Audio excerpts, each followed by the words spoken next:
తెలంగాణ ఉద్యమంలో జైబోలో తెలంగాణ లాంటి సినిమా శంకర్ గారు తీస్తే దానికి తోడ్పడి దాంట్లో నటించి దానికి తోడ్పాటు చేసి ఆ సినిమా మాధ్యమాన్ని ఉద్యమంలో వాడుకున్నటువంటి వాళ్ళం, ఆ ఇండస్ట్రీ పట్ల గౌరవం ఉన్నటువంటి వాళ్ళం. నువ్వు అర్జున్ భుజాల మీద తుపాకీ పెట్టి ఇండస్ట్రీని కాలుస్తావా, వాళ్ళని బెదిరిస్తావా, అదిరిస్తావా, కాళ్ళ దగ్గర తెచ్చుకుంటావా, ఏం చేస్తావో తెలియదు. నువ్వే ఈ మెమో ఇస్తేవి మళ్ళీ నువ్వే అంటా ఉన్నావు ఇవాళ నేను బెనిఫిట్ షో నేను ఉన్నంతకాలం బెనిఫిట్ ఇస్తే ఈ మాట మీద ఉంటావా రేవంత్ రెడ్డి? చెప్పు నిజంగా. బెనిఫిట్ షోకి పర్మిషన్ నేను కదా, నేను ఛాలెంజ్ రాసిస్తా ఉన్నా. నేను నెక్స్ట్ మళ్ళీ ఏదైనా పెద్ద హీరో సినిమా వస్తే తప్పకుండా ఈయన పర్మిషన్ ఇస్తాడు. ఆ లోపాలు పోయి కలుసుకొని ఉంటారు, ఆల్రెడీ కలుసుకుంటారు, ఈయన పర్మిషన్ ఇస్తారు, జరిగిపోతుంది. 125 క్రాఫ్ట్లు, లక్షల మంది కార్మికులు పనిచేస్తారు, సినిమా థియేటర్లో వాళ్ళు పనిచేసే వాళ్ళు ఉంటారు. ఎందుకు ఒక ఇండస్ట్రీ సైకలాజికల్గా ఏమైనా ప్రాబ్లం ఉందా అని నాకు అర్థం కావట్లా. Why are you targeting Hydraa?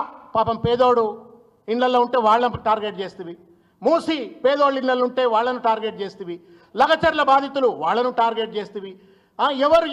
ఎవరు పాపం న్యాయం కావాలా అని చెప్పనంటే వాళ్ళపైన టార్గెట్ చేసి ఈ సైకలాజికల్ పర్వర్షన్ ఏంది నాకు అర్థం కావట్లేదు సార్. ఇది it deserves to be treated. ఇది ఒక రూలర్కి ఉండేటువంటి లక్షణం కాదు ఇది. రేవతి గారికి పాపం ₹1 ఇయ్యాడు, ఆయన ఎందుకు పోలే, ఈయన ఎందుకు పోలే? మరి నువ్వెందుకు పోలేదా? హోంమంత్రి కదా నువ్వు, మరి నువ్వెందుకు పోలేదు? నువ్వే అంటున్నావు థియేటర్కి వస్తే స్టాంపీడ్ అయిందని నువ్వే అంటున్నావు. మళ్ళీ హాస్పిటల్కి ఎందుకు పోవట్లేదు అంటున్నావు. మరి హాస్పిటల్ పోతే ఆడ స్టాంపీడ్ అయ్యి మళ్ళీ చచ్చిపోతే మళ్ళీ వచ్చిండు మళ్ళీ చంపిడు అని చెప్పానంటావా? ఎందుకు పనికిరాని మాటలు అసెంబ్లీ వేదికగా? ₹1.5 కోట్ల ప్రజాసొమ్ము ఖర్చు పెట్టి అసెంబ్లీలో 1.5 గంటల పాటు ఒక చర్చ చేసి ఒక వ్యక్తి క్యారెక్టర్ అసాసినేట్ చేసి నువ్వు రేవతి గారికి ఏం న్యాయం చేసినట్టు, తేజకి ఏం న్యాయం చేసినట్టు, తెలంగాణ సమాజానికి నువ్వేం మెసేజ్ ఇస్తున్నావు చెప్పు. By discussing a matter which is sub judice, what message are you giving to the judiciary? ఇది ముమ్మాటికి రాజ్యాంగ ఉల్లంఘన, కంటెంప్ట్ ఆఫ్ ద కోర్ట్. ఇది అర్జున్ గారు మూవ్ చేయరా అది వాళ్ళకి సంబంధించిన అంశం. బట్ టెక్నికల్లీ ఆయన నిన్న అసెంబ్లీలో చేసిన చర్చ it's contempt of the court. ఇవాళ అందుకే పాపం ఆనంద్ గారు ఈజ్ వెరీ కేర్ఫుల్. వీడియో చూపెట్టమన్నట్టున్నారు, ఆయన మీద ఒత్తిడి వచ్చి ఉంటుంది, ఆ వీడియో చూపెట్టిండు. కానీ వెర్బాటం ఎన్ని ప్రశ్నలు అడిగినా నో కమెంట్ మీరు చూస్తారు కదా అని చెప్పన్నాడు. మీరు కనుక ప్రెస్ కాన్ఫరెన్స్ చూసినట్టయితే ఈ సెన్సిబుల్ అయినా బికాజ్ ఈ అండర్స్టాండ్స్ ద లా అండ్ ఈ understands the consequences if at all. రేపు పొద్దుగాల పిలుస్తారు, కోర్టు పిలిచి ఏమయ్యా మరి మీరే డిసైడ్ చేసుకొని ఆయన దొర అని చేస్తారు, కోర్టుకి ఎందుకు వచ్చినావు అని చెప్పని ఎక్కడ మొట్టుకేలేస్తున్న భయం ఉంది, రాజ్యాంగం మీద గౌరవం ఉంది కాబట్టి he was saying it's a matter sub జుడిస్, I can't comment అని. రేవంత్ రెడ్డి భయం లేదు, భక్తి లేదు. రాజ్యాంగం అంటే భయం అని ఉండాలా, భక్తి అని ఉండాలా, కోర్టులు అంటే గౌరవం ఉండాలి, ఏది లేవు. అదేవిధంగా అల్లు అర్జున్ వ్యవహారం, దాని మీద కూడా మాట్లాడండి ముఖ్యమంత్రి. ఇవాళ మాకు మైక్ అడిగితే ఇయ్యడు, ఎందుకంత భయమే మాకు మైక్ అడగడానికి? సరే, దాన్ని మేము సమర్థించలే. అక్కడ ఒక మహిళ చనిపోవడం అది బాధాకరం, విచారకరం, దాన్ని కూడా బీఆర్ఎస్ పార్టీ ఖండిస్తూ ఉంది. నువ్వు ఇంత మాట్లాడుతున్నావు కదా, మరి చట్టం ఇవాళ కాంగ్రెస్ పార్టీకో రేవంత్ రెడ్డికి చుట్టమైందా? నీ సొంత ఊరు కొండారెడ్డిపల్లిలో సాయిరెడ్డి అని మాజీ సర్పంచ్ నీ తమ్ముళ్ళ వల్లనే ఆత్మహత్య చేసుకుంటున్నా, నీ తమ్ముళ్ళ వేధింపుల వల్ల చనిపోతున్నా అని సూసైడ్ లెటర్ రాస్తే నీ తమ్ముడిని ఎందుకు అరెస్ట్ చేయవని నేను అడుగుతా ఉన్నా. నీ తమ్ముడికో రూలు, ప్రజలకో రూల్ ఉంటుందా? నీ తమ్ముడిని ఎందుకు అరెస్ట్ చేయలేను? నీ తమ్ముడి విషయంలో కాంగ్రెస్ పార్టీకి నీ తమ్ముడికి నువ్వు ముఖ్యమంత్రి ఉన్నావు కనుక చట్టం చుట్టమైందా? కనీసం ఎఫ్ఐఆర్ కూడా నమోదు చేయలేదు, కేసు నమోదు చేయలేదు, వాళ్ళను బెదిరించి భయభ్రాంతులకు గురి చేసినావు కదా. నువ్వు ఏదో బాగా ప్రేమ ఉన్నట్టు మాట్లాడుతుండు. మరి ఒక గిరిజన విద్యార్థి వాంకిడి హాస్టల్లో నీ ప్రభుత్వం అన్నం పెట్ట చేత కాకపోతే విషాహారం తిని శైలజ అనే అమ్మాయి 10-12 రోజులు నిమ్స్ ఆసుపత్రిలో చావుతో కొట్టుమిట్టాడి పోరాడి శ్వాస విడిచింది. మరి ఆ శైలజను పరామర్శించడానికి రేవంత్ రెడ్డికి ఒక్క నిమిషం టైం దొరకలేదా? నీ మంత్రులకు ఒక్క నిమిషం టైం దొరకలేదా? చివరికి అమ్మాయి చనిపోతే అంత్యక్రియలకు కూడా వెళ్లకుండా మా ఎమ్మెల్యే గారు కోవా లక్ష్మి గారిని అర్ధరాత్రి 12 గంటలకు అరెస్ట్ చేసినావు కదా రేవంత్ రెడ్డి. ఇదా నీ ప్రజాపాలన? పెద్ద నీకేదో ప్రేమ ఉన్నట్టు మాట్లాడుతున్నావు.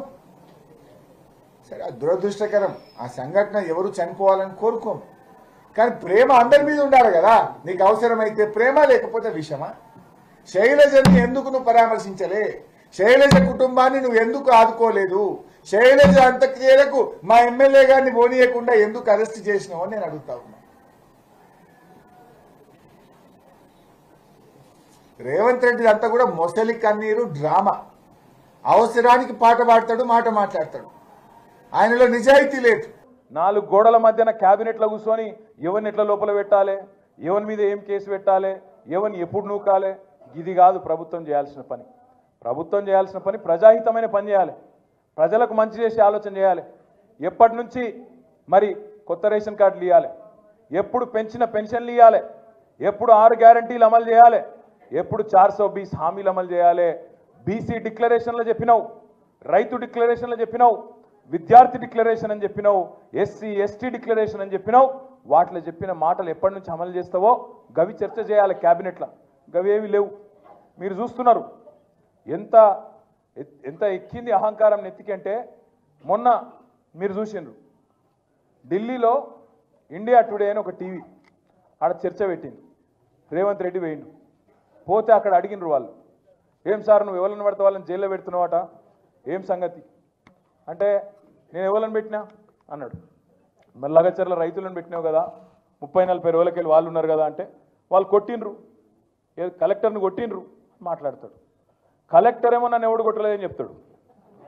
కలెక్టర్ ఏమో నా దాడే జరగలేదు, కొట్టనే లేదు ఎవడని కలెక్టర్ చెప్తాడు. కానీ రేవంత్ రెడ్డి మాత్రం కొట్టినరు అని చెప్తా ఉన్నాడు. నేను ఒక్క మాట అడుగుతున్నా, దయచేసి మీరు గుర్తుపెట్టుకోండి. ఒక లగచర్లలో రైతులనే కాదు, ఇలా సోషల్ మీడియాలో పోస్టులు పెట్టే పిల్లలకు ఎస్ఐలు ఫోన్ చేస్తున్నారు, సిఐలు ఫోన్ చేస్తున్నారు, డిఎస్పీలు ఫోన్ చేస్తున్నారు. నేను చెప్పేది కరెక్టేనా? ఫోన్ చేసి బెదిరిస్తున్నారు. ఎందుకు బిడ్డ మీకు లోపల పెడతాం, కేసులు పెడతాం, లోపలేస్తాం అని మాట్లాడుతున్నారు.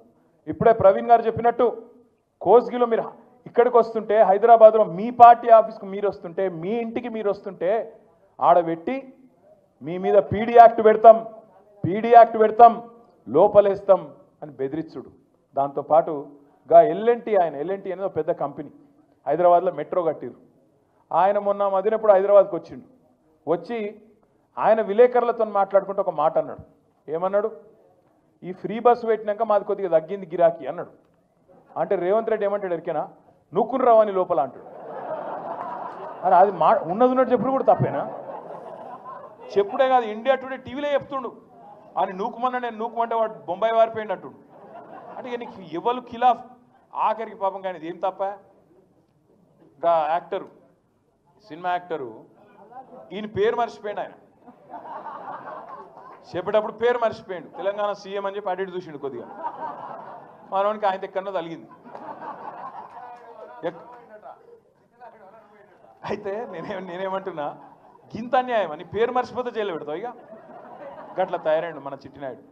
నేనేమంటున్నా, దయచేసి మీ అందరికి ఒకటే కోరుతున్నా, మీకు ఇవాళనే నాంపల్లి కోర్టులో పట్నం నరేందర్ రెడ్డి గారిది, అదేవిధంగా 27 మంది రైతులది మొత్తం నిన్న ఇవాళ వాదనలు మొత్తం అయిపోయినాయి. అన్న చెప్పింది కరెక్ట్, ఆర్ఎస్ ప్రవీణ్ అన్న. 20-24 రోజులు ఆడికెళ్ళి వికారాబాద్ కోర్టుకెళ్ళి ఇక్కడికి ఫైల్ రాలే.